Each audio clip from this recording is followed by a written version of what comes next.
நீதி வெற்றி பெற்று விட்டது, நீங்கள் குட்டப்பட்டு விட்டீர்கள். இனிமேலாவது நியாயத்துக்கு கட்டுப்பட்டு நடந்தால் சரிதான். போதும் போதும், உன் கோபத்தை பஞ்சனையில காட்டு.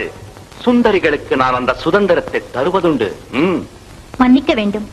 தோல்வி கண்டு துவண்டிருக்கும் உங்களை நான் குத்தி பேசியது குற்றம்தான்.